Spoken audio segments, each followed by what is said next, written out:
Ya, terima kasih Anda masih bergabung bersama kami dalam Market Review, pemirsa. Dan berikut ini akan kembali sampaikan data terkait dengan pergerakan suku bunga acuan atau BI rate. Seperti apa pergerakannya, seperti yang bisa juga Anda saksikan di layar televisi Anda. Ini dia pergerakan dari suku bunga acuan Bank Indonesia atau BI rate dari Desember tahun lalu di 6%. Kemudian di Januari, Bank Indonesia mengambil keputusan untuk menurunkan suku bunga acuan menjadi 5,75%.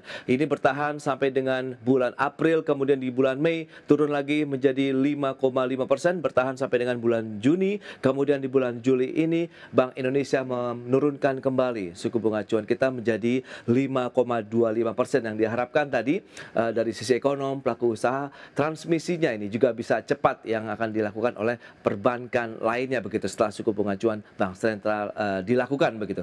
Berikutnya kita akan cermati bagaimana dengan pergerakan inflasi. Ini yang juga menjadi salah satu faktor yang diperhatikan, dicermati juga oleh Bank Indonesia. Ya, pergerakan secara bulanan maupun tahunan kita cermati bersama.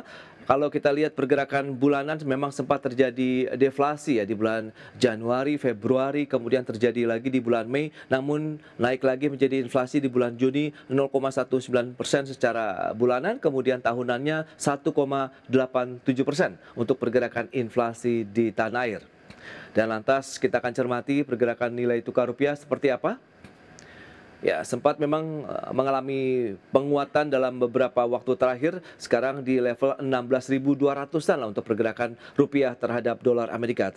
Kita lihat pada tanggal 15 Juli kemarin di 16.281 rupiah per dolar Amerika Serikat. Baik, kita akan membahas beberapa data yang sudah disampaikan kepada pemirsa tentunya dengan narasumber kita hari ini. Ada Bulana, kemudian juga Bu Sarmila. Nah, Bulana, dengan beberapa data yang sudah disampaikan, pergerakan inflasi yang juga sudah Anda cermati, kemudian pergerakan nilai tukar rupiah, berarti menurut Anda dengan level saat ini untuk BI rate ini cukup ideal, kemudian seberapa positifnya bisa menjadi booster nih untuk dunia usaha di tanah air saat ini? Ya, baik Mas Pras.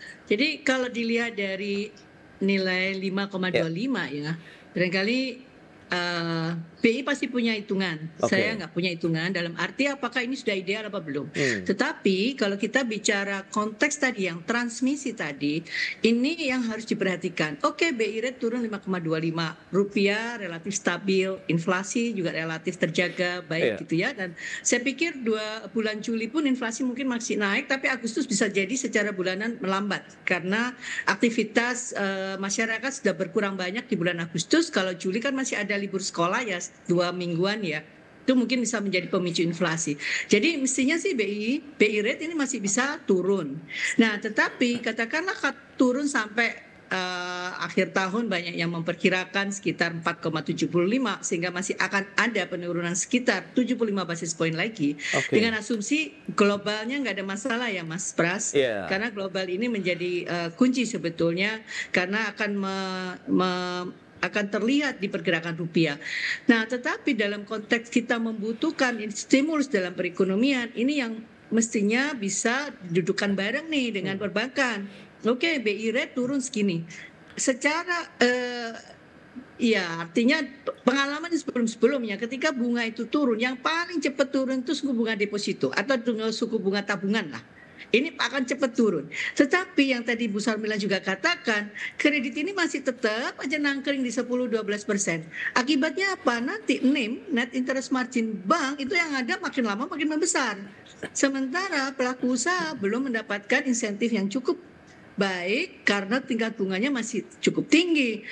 Barangkali ini yang perlu hmm, terus-menerus BI melihat apakah bank ini masih terus membuat NIM yang tinggi at the cost oke. dari kegiatan usaha, Mas. Karena cukup mahal juga. Tadi Bu Sarmila mengatakan 80% untuk korporasi. Mungkin korporasi besar nggak ada masalah ya.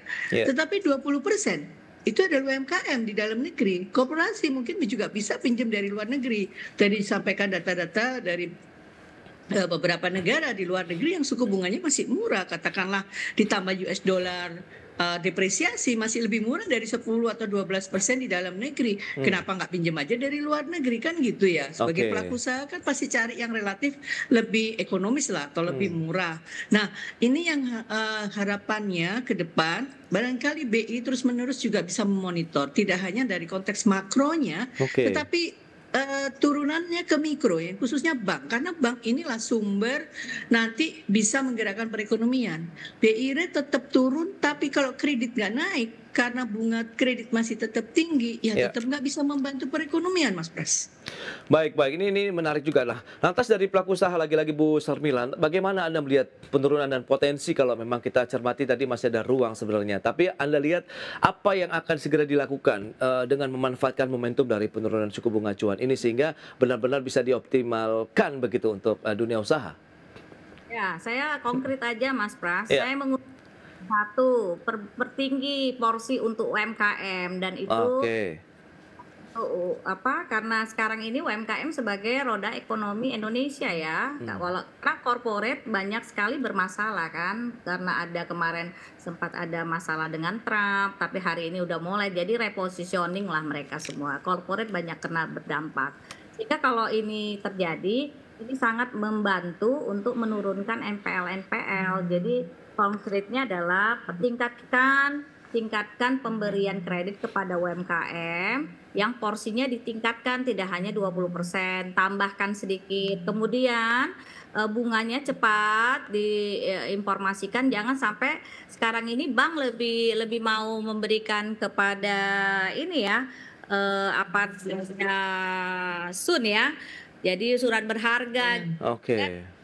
kan ke sektoril gitu. Jadi banyak sekali penyaluran kredit hari ini tuh tidak sesuai dengan harapan masyarakat. Walaupun suku bunganya diturunin, mereka akan menaruh di surat hutang lebih banyak daripada di sektoril atau memberikan kredit kepada menggerakkan ekonomi secara langsung gitu. Iya, dari sisi penyaluran pembiayaan atau kredit dari perbankan sendiri kepada dunia usaha sejauh ini Bu Sarmila seperti apa begitu? Dari sisi kemudahan, akses stabilitas dan lain-lain.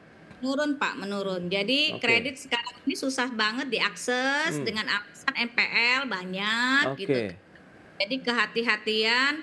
Jadi tadi Bulana udah benar itu bahwa mengatakan bahwa sekarang ini tabungan, deposito itu yang mereka support lebih banyak. Tapi kalau penyaluran kreditnya mereka sangat hati-hati, apalagi ekonominya kalau tidak clear, tidak jelas tuh mereka nggak akan memberikan gitu. Nah ada Koperasi Merah Putih sekarang ini kan ada 80.000 Koperasi Merah Putih yang nawaitunya niatnya itu di bulan Juli ini akan banyak menerimakan pinjaman KUR. Nah, mudah-mudahan lewat-lewat usaha-usaha itu kita lihat progresnya ke depan 1 bulan ke depan. Apakah itu realisasi Oke. KUR itu bisa diakses oleh Koperasi Merah Putih atau enggak nanti itu. Ya. Baik ya, itu dia berbagai upaya juga dilakukan pemerintah untuk bisa meningkatkan lagi penyaluran kredit untuk usaha UMKM khususnya mikro ya untuk di pelosok-pelosok daerah. Nah,